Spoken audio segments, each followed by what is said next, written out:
Setelah pengucapan sumpah dan pelantikan anggota DPR RI yang baru, muncullah diksi-diksi, narasi-narasi di tengah publik yang membicarakan tentang dinasti politik.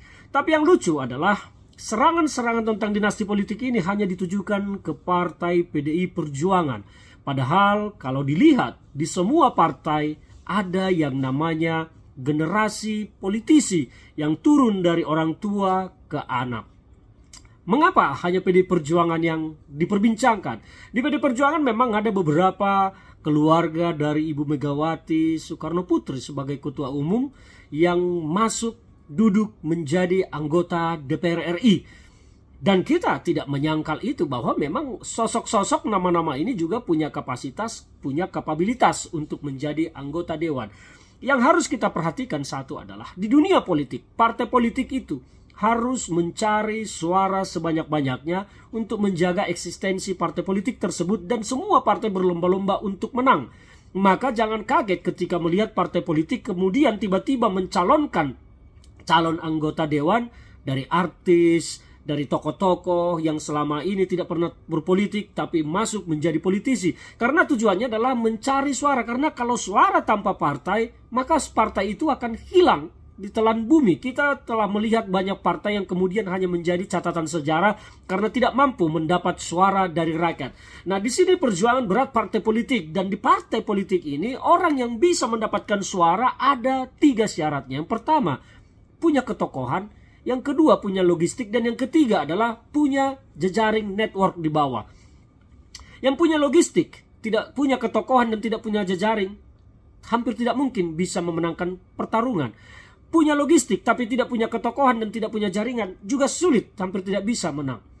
Jadi ini adalah satu paket yang harus dimiliki. Nah, ini dimiliki oleh siapa? Tentu adalah generasi-generasi dari para politisi senior yang sudah punya jaringan di bawah. Mereka tinggal menggerakkan mesin di bawah dan tinggal menggerakkan jejaring yang sudah ada, dibantu logistik yang dimiliki dan ketokohan yang mereka miliki. Maka hampir dipastikan peluang mereka untuk menjadi anggota DPR itu dan partai politik duduk mendapat kursi di atas 50 atau 60%. Ini yang terjadi. Maka di semua partai ini terjadi, dan itu tujuannya adalah untuk menjaga eksistensi partai politik, bukan mencari pekerjaan untuk keluarga anak cucu. Coba bayangkan kalau bicara tentang duniawi, ya, anak-anak dari Ibu Puan, saya pikir mereka tanpa bekerja pun sudah akan menjadi tetap saja sejahtera hidupnya. Bahkan mungkin tidur saja mereka sudah sejahtera hidupnya. Karena memang mereka punya ayah yang seorang pengusaha sukses dan memiliki banyak harta. Jadi ini bukan ukurannya soal pekerjaan, tetapi bagaimana membuat partai politik ini eksis dan mendapat suara dari rakyat. 3 syarat tadi harus dipenuhi: ketokohan, logistik, dan jejaring. Nah, inilah yang ada pada anak-anak politisi senior kita, sehingga mereka pada ikut berkompetisi di dalam kancah politik. Dan ini terjadi bukan hanya di PDI Perjuangan. Di PDI Perjuangan ada beberapa orang keluarga Ibu Megawati, dan bukan hanya keluarga Ibu Megawati, tetapi dari politisi lain pun ada yang ikut anak-anaknya dalam kontestasi politik menjadi caleg. Di partai lain, di Golkar juga banyak sekali, di PAN banyak, di PKB banyak, di PSI, wow. Di partai lain juga hampir semua partai melakukan hal yang sama. Di Gerindra, wow, banyak sekali. Mengapa buzzer-buzzer juga tidak menyerang Gerindra? Mengapa tidak menyerang Golkar? Mengapa tidak menyerang PAN, PKB, segala macam? Di sana banyak anak-anak elit politisinya, bahkan anak-anak ketua umumnya yang berlaga menjadi caleg. Tapi mengapa hanya PDI Perjuangan yang diserang?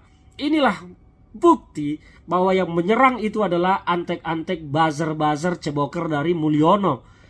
Karena sedang bermusuhan dengan PDI Perjuangan. Dengan partai lain mereka tidak bermusuhan, makanya tidak diserang. Tetapi kalau kita mau melihat fakta realita, hal-hal ini terjadi di semua partai. Semua partai, karena kebutuhan partai ini tidak mudah. Membuat partai politik itu mudah. Bermodal 25 juta, akta notaris, pendirian partai politik, sewa kantor, sudah jadi partai politik. Tetapi yang tidak mudah adalah membuat partai ini hidup, membuat partai ini punya suara dan masuk parlemen Senayan. Itu yang tidak mudah. Maka tidak gampang mencari tokoh yang punya logistik dan punya jejaring untuk menjadi calon anggota legislatif.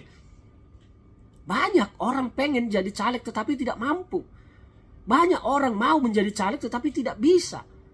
Bahkan banyak orang ditawarkan untuk menjadi caleg tidak mau karena merasa tidak punya logistik. Dan inilah politik kita.